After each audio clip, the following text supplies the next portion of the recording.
আসসালামু আলাইকুম। বাগমারা উপজেলা আমিরকোচ্ছা ইউনিয়ন থেকে আমি বলছি।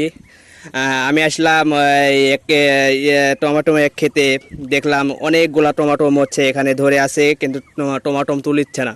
তা আমি গৃহস্থকে বললাম, গৃহস্থ এই টমাটোমগুলো এভাবে পাইকে আছে, টমাটোমগুলো তুলিচ্ছেন না কেন?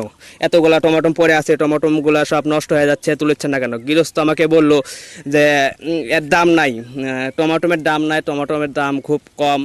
তা সারের দাম বেশি, ওষুধের দাম বেশি, পাটের দাম বেশি। তো এটা নিয়ে গৃহস্থ অনেক সমস্যার মধ্যে আছে।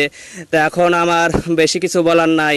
তো গৃহস্থ দেখে আমার অনেক কষ্ট লাগছে। তা আমি এটাই বলতে চাই যে আমার নতুন যে সরকার আছে, সরকারের কাছে আমার আবেদন, বিনীত আবেদন যে এই টমাটোমের দাম যেন তিনি বাড়ায় দেয়, গৃহস্থ যেন এইগুলা বিক্রি করে তার জীবন সচ্ছল করে চলাতে পারে। এটা নিয়েই আমি কথা বললাম। আপনি অনুগ্রহ করে আপনি এই টমাটোমটার দাম বাড়ায় দেন। বৃষ্টি আসছে মনে হয়, আর বেশি কিছু বলতে পারলাম না। আপনি টমাটোমের দাম বাড়া দেন, গৃহস্থ বাঁচুক। আসসালামু আলাইকুম।